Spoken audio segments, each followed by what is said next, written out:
먼저 전체 제목은 사랑아 내 사랑아 라고 하는 제목을 가지고 있었고요. 호세아서 전체를 13번에 걸쳐 가지고 말씀을 전하려고 준비를 하고 그중에 여러분은 6장을 들었습니다. 그래서 1편부터 6편까지 설교가 좀 진행이 됐고요. 그 이후에도 계속해서 7편의 설교를 더 하려고 하는데요. 그래서 1장부터 한번 살펴보도록 하죠. 자, 1장에 있는 내용은 바보가 바보에게라고 설교를 했고요. 바보가 바보라고 하는 이거는 하나님께서 우리에게 했던 사랑의 방식이 바보 같은 사랑의 방식이었고, 호세아가 고멜을 사랑하는 방식이 또 바보가 바보에게 하는 사랑이었고, 또 우리가 살아가야 될 삶의 방식도 너무 똑똑한 게 아니라 바보같이 살아가야 되는 삶의 방식이다라고 하는 걸 이야기했습니다. 우리에게는 구원자가 반드시 필요한데 그 구원자는 어떤 분인가라고 하는 서론을 가지고 이야기를 시작했고요. 망가진 하나님의 백성, 그러니까 북이스라엘 백성들이 왜 망가져 있고 어떻게 망가져 있는지에 대한 이야기로 서론을 시작했습니다. 당시 북이스라엘이고요. 여로보암이 통치하고 있던 시대입니다. 이때 그들은 경제적으로 정치적으로 완전히 성공하고 많은 부와 많은 힘을 가지고 있었는데요. 그 결과 무엇인가? 그들은 이 많은 성공이 회개도 없이 하나님을 향한 온전한 신앙 없이 이루어진 것이기 때문에 타락하는 것으로 결과를 맺었죠. 그것이 어쩌면 우리들의 상황일 수 있다라고 하는 생각을 했고요. 자, 그런 시대를 살아가고 있는 하나님의 사람 선지자는 어떻게 살아야 되는가? 예, 하나님의 바뀌지 않는 명령이 있는데 이런 세상 속에서도 선지자는 하나님의 말씀을 증거하는 삶을 살아야 한다라고 이야기를 합니다. 그래서 그 선지자가 걸었던 길에 대한 이야기를 하죠. 여기서 선지자는 호세아라고 하는 이 설교 전체의 주인공입니다. 호세아에게 하나님이 주신 명령은 음란한 아내를 취하라는 것과 음란한 자식들을 낳으라라고 하는 건데요. 여기에 대한 의미와 기대 효과가 무엇이었는지 설명을 했는데, 음란한 아내를 취하는 것, 음란한 아이들의 이름을 짓는 것, 이 두 가지가 전부 다 실물 설교라고 해가지고요. 이스라엘 백성을 향한 하나님의 마음이 어떤지를 보여주는 호세아 집안에서 일어나는 실제적 사건으로 이해를 합니다. 자, 선지자는요, 이 속에서 하나님께 순종할지 불순종할지를 선택해야 했고요. 그는 순종하기를 결정을 합니다. 음란한 여인을 만나서 결혼을 하고 음란한 자식들을 낳는 것이죠. 그 결과 선지자는요, 많은 걸 잃어버립니다. 그러나 잃어버리는 것이 있음에도 불구하고 선지자는 순종하는데요. 이 순종의 이유가 있죠. 이유는 하나님께서 이 땅을 회복시킬 것이다. 그리고 이 가정을 회복시킬 것이다 라고 하는 그분의 약속이 1장의 하반부에 나와 있습니다. 자, 우리는 어떻게 살아야 되는가 라고 물어보면요. 우리는 하나님이 찾으시는 사람인데 그 사람은 누구냐면 말과 삶이 일치하고 그분을 알고 그분을 따르고 그분의 명령에 순종하는 사람. 이 시대에게 들리는 유일한 방식은 삶이라고 하는 방식이고 우리의 하나님께 대한 순종이라고 하는 방식만 이 세상을 향해서 우리가 전하는 말을 믿게 만드는 도구다라고 이야기하면서 바보가 바보인 하나님께서 호세아에게 명령하는 것처럼 호세아를 통해서 우리에게 보여준 것처럼 우리 역시 다른 이들에게 바보 같은 사랑과 섬김에 또 순종의 삶을 살아야 한다라고 하는 걸로 1장에 있는 내용을 마무리했습니다.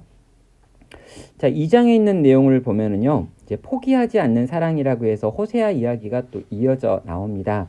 여기 보면 남편이 있는데요, 호세아입니다. 아내 고멜을 재판정에 세우는 일로 2절부터 4절이 시작됩니다.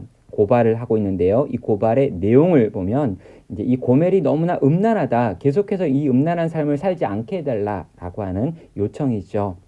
헤어지기보다는 어떻게든 다시 살아보려고 애쓰고 있는 남편이 아내를 재판정에 세워서 도움을 구하는 겁니다.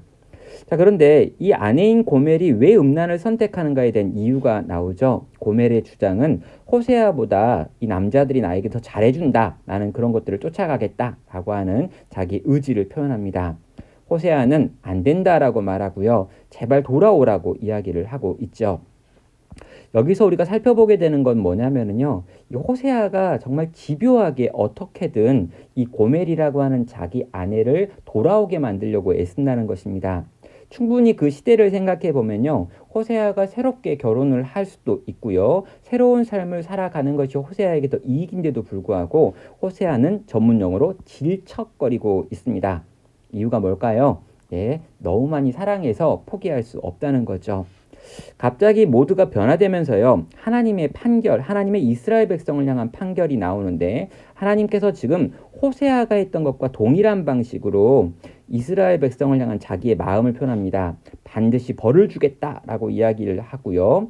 또 징계를 하겠다라고 이야기를 합니다. 그런데 이렇게 벌 주고 징계하겠다라고 하는 건 사랑하기 때문인 거죠. 자, 그런데 이렇게 사랑을 하겠다라고 징계를 하겠다라고 이야기를 해놓고 곧바로 4절부터 13절을 보면요. 그렇게 때린 다음에 회복시키겠다라고 하는 이야기도 하고 있습니다. 바알이라고 하는 주인이 아닌 남편을 상징하는 이슈로 내가 너에게 불려지기를 원하고 지금은 아골골짜기 고통의 골짜기라고 불려지는데 소망의 문으로 그곳을 변화시키겠다라고 이야기를 하면서 회복과 심판의 이야기가 나오는 거죠.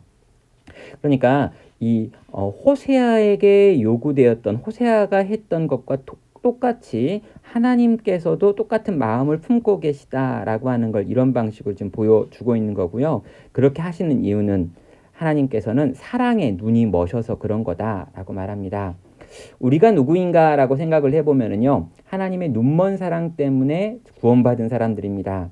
우리가 절대로 무언가를 잘한 게 아니고요. 우리가 다 고멜과 같은 이 음란한 여인이었는데 하나님의 그 끝없는 사랑, 그 질척거리는 사랑 때문에 지금 생명을 얻어 여기에 있다라고 우리 자신을 한번 생각해 보고요. 그런 우리를 위해서 주님이 놀라운 사랑을 베푸셨다라고 하는 걸 한번 살펴보고요. 그 크신 사랑을 받은 우리는 앞으로 어떻게 살아야 되는가라고 이야기하면서 사랑 때문에 살아났기 때문에 사랑으로 살아야 한다라고 하는 이야기를 반복해서 하고 있습니다. 자, 그럼 이 세 번째 이야기인데요. 이제 이 3장에 오면 이 호세아의 가정을 통해 가지고 이야기하는 게 1장부터 3장까지의 내용입니다. 3장에 보면 시간이 꽤 지나 가지고 이 호세아와 고멜이 조금 늙었을 때 나오는 마지막 사건을 기록하고 있는데요. 여기 보면은 명령이 있습니다. 이 명령은 고멜을 데리고 오라라고 하는 거였죠. 자, 고멜이 여기까지 생각을 해보면 분명히 이제 결혼도 했고 아이도 3명을 낳았고 재판도 했는데 결국에는 다른 남자를 찾아가가지고 그 남자와 함께 살고 그 남자와 함께 살다가 결국 팔려가지고 인생 막장까지 떨어져 있는 모습을 보게 됩니다. 자, 이렇게 고멜은 돌이키지 않았고 범죄했는데요. 이렇게 범죄한 고멜을 다시 가서 데리고 와라 라고 이야기합니다. 이건 하나님의 바탕마음이 무엇인지를 보여주죠. 하나님은 이스라엘을 사랑합니다. 끝까지 이스라엘이 범죄하고 부정함에도 불구하고 라고 이야기하는 거죠. 이 이야기를 호세아를 통해서 지금 보여주고 있는 겁니다. 호세아는 하나님께 순종합니다. 고멜이 비참한 상황에 처했다는 걸 알고 고멜에게 찾아가가지고 이 고멜을 다시 값주고 사오죠. 이 값주고 사올 때 이 고멜을 이제 은 15와 한 호멜 반이라고 하는 보리를 주고 사오는데요. 이게 합치면 이 30개입니다. 은 30개. 그러면 은 30개가 당시에 이 종 하나를 살 때 들어가는 돈이고요. 예수님이 팔릴 때 들었던 돈이기도 합니다. 호세아라고 하는 이 구원자라고 하는 이름을 가진 호세아가 은 30을 가지고 이 고멜을 값주고 사고 있는 이 이야기는요. 예수님께서 은 30에 팔리셔서 십자가에 달려 죽으심으로 우리를 사신 이야기를 떠올리게 만드는 이야기라는 거죠. 호멜은 그렇게 순종함으로 고멜을 또 사오고 있습니다. 나중에 여러분이 이 호세아서 3장 제가 설교했던 내용을 좀 보시면요. 요 안에 이 고멜이 어떻게 느꼈을지를 고멜의 입장에서 1인칭 내러티브로 설명하는 부분이 있는데요. 한번 그 부분은 나중에 여러분 찾아서 한번 들어보시고 또 읽어보셔도 좋겠습니다. 자, 그렇게 고멜을 산 다음에 호세아가 하는 요청입니다. 나와 함께 지내자, 다시는 음행하지 말자, 그리고 나와 영원토록 함께하자라고 이야기하고 있습니다. 이 요청을 들었을 때 고멜은 어땠을까?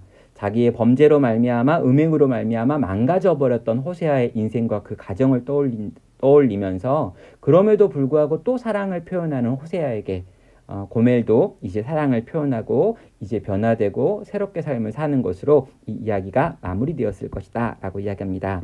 결론은 여기에 있죠. 사랑이 기적을 만듭니다. 그리고 이런 기적을 만드는 삶이 우리가 살아야 될 삶이고 주님이 만들어내신 삶이고 우리가 이 세상에서 보여야 될 삶이다 라고 정리를 했습니다.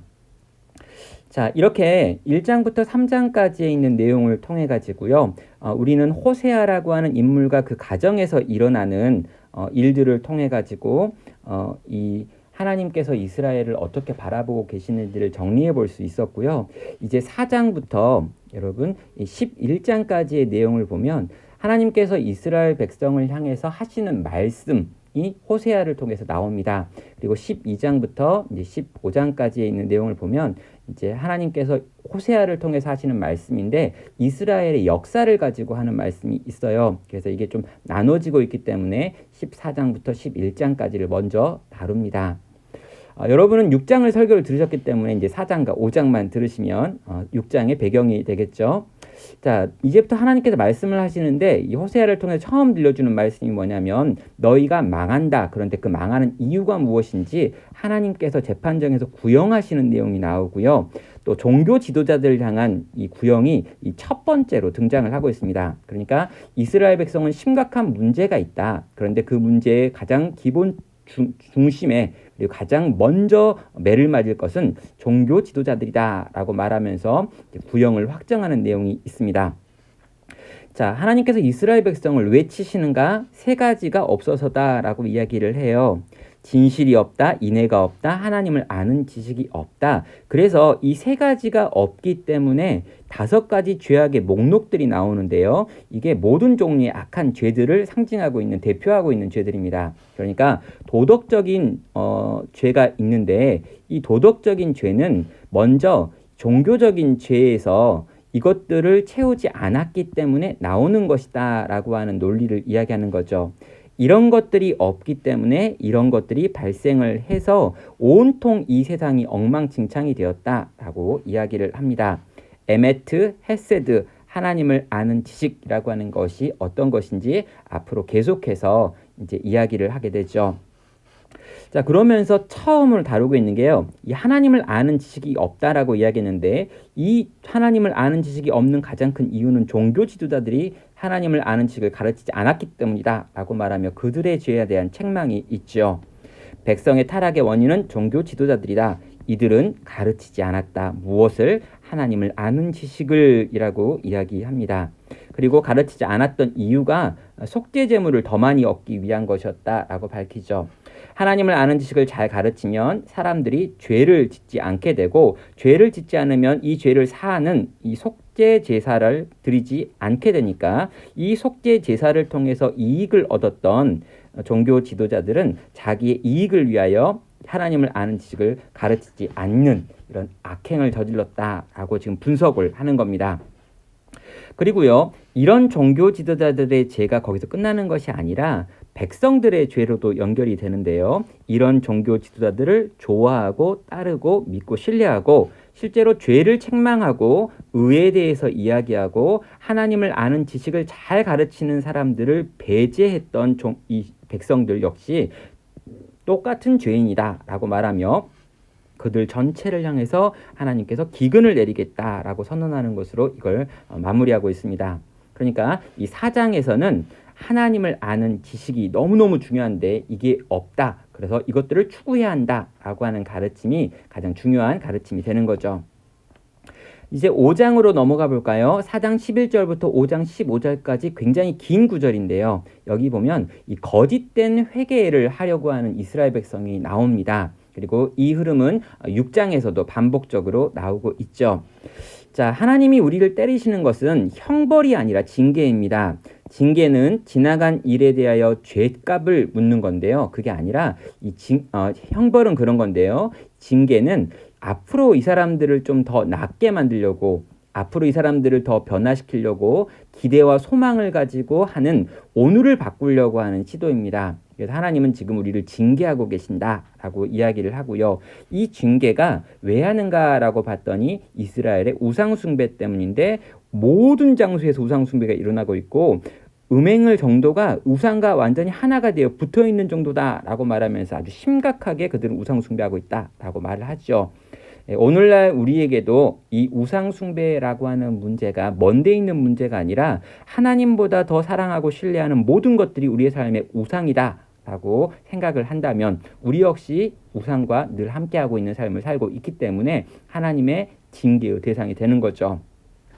자, 그런데요, 하나님께서는 이들을 치시겠다라고 이야기합니다. 올무와 그물에 가둬 가지고 치겠다라고 선언을 하시죠.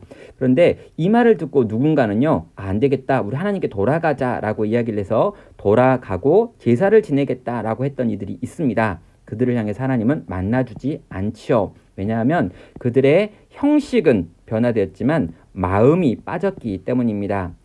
자, 중심이 없는 회개 하나님은 받지 않으십니다.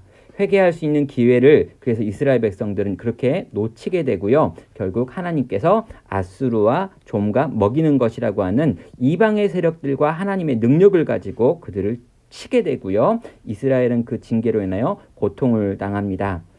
자, 하나님께서 이렇게 계속해서 이스라엘 백성을 향해서 내가 치겠다, 치겠다, 치겠다, 때리겠다라고 하는 말을 많이 하십니다. 그래서 11절부터 15장 15절까지 여러 번 이것들이 반복되고 있는데 이렇게 반복해서 하나님께서 징계에 대해서 때리기 전에 말씀하고 있는 이유는 하나님께서 때리시기 싫다라는 거죠. 어떻게든 제발 빨리 돌아와라. 중심으로 돌아와라. 하나님을 향한 사랑으로 돌아오라라고 하는 이야기를 하고 있는 겁니다.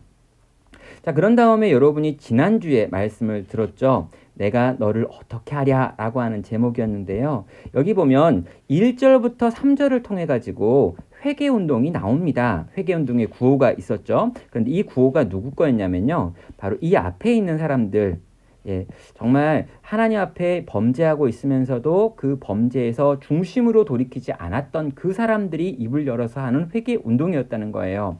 하나님께 돌아가자, 힘써 하나님을 알자, 하나님 앞에서 살자, 이런 이야기들을 계속해서 했었죠. 내용은 너무너무 좋은데 실제로 그들의 마음의 중심이 변화되지 않았고 하나님을 향한 사랑 때문에 하는 게 아니었다라고 제가 지난주 말씀을 통해서 이야기를 했습니다.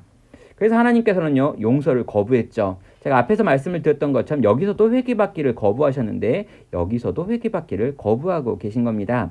이 두 개가 연결되어 있는 흐름이다 라고 하는 것도 기억해 보시면 좋겠습니다. 내가 계속해서 너희를 징계하겠다. 선지자와 말씀으로 라고 이야기를 했죠. 이유는 너희의 인애가 너희의 헤세드가 금방 사라질 것이기 때문이다 라고 밝혔습니다. 금방 사라져버리는 인애라고 하는 것, 가짜라는 거죠. 너희의 회개가 가짜이기 때문에 나는 거짓 회개에 속지 않겠다. 그래서 거부한다 라고 말하고 있습니다. 그리고 이들의 회개가 거짓이었다라고 하는 것의 증거가 여기에 있죠. 뭡니까? 계속해서 죄를 짓고 있는 겁니다. 회개에 합당한 열매가 없기 때문에 그들은 거짓 회개하고 있다라는 걸 우리가 다 알고 용서하지 않겠다라고 말씀을 하고 있는 거죠. 그러면서 하나님께서 원하시는 회개가 어떤 것인지 6절을 통해서 요절로 우리가 함께 나눴습니다. 제사보다 번제보다 인애를 베푸는 것과 하나님을 아는 것, 이것을 원한다라고 말을 하고 있는 거죠. 그런데 이 인애와 하나님을 아는 것이 인간의 노력, 이걸로 될까요? 안 된다는 거예요. 우리는 열심히 노력하고 수고하고 애써서 이것들을 할 수 있다라고 생각하는데 그렇게 하는 사람들은 바리새인들이었습니다. 그래서 예수님께서는 이 호세아서 6장 6절을 두 번이나 복음서에서 반복해가지고 말씀을 하시는데 이 두 번 다 바리새인들에게 했던 말입니다. 이유는 무엇입니까? 인간의 노력으로 의로워질 수 있다고 하는 그 바리새인들에게 하나님의 인애와 하나님을 아는 것은 너희의 능력과 너희의 힘이 아니라 하나님의 인애와 하나님의 어떤 지식이 너희 가운데 임할 때만 가능하다라고 지금 수동적으로 이야기를 한다는 거죠. 그래서 우리는 어떻게 해야 되는가? 하나님의 인애와 하나님을 아는 지식에 나가서 그 하나님의 지식에 그 하나님을 아는 지식인 복음을 듣고 배우고 깨닫고 경험하고 누림으로 하나님이 어떻게 우리를 사랑하시는지 그 인애를 경험하고 그 속에 푹 잠겨서 그것이 흘러 넘쳐서 누군가를 사랑하는 내가 내 힘으로 사랑하는 것이 아니라 하나님의 인애가 나를 통해 흘러나와서 누군가를 사랑하는 거기로 가자라고 말을 했습니다. 예, 우리 1장부터 6장까지에 있는 내용을 여러분과 같이 좀 이렇게 정리를 해봤습니다. 예, 조금 어려울 수 있고요. 제가 설교하는 방식이나 이런 것들이 여러분에게 익숙하지 않을 수도 있습니다. 그래서 좀 반복적으로 여러분에게 설명을 좀 했는데요. 이런 내용을 염두에 두고 한번 호세아서를 찬찬히 읽으면서 이어지는 7장부터 내용을 기대해 주시면 너무너무 좋겠습니다.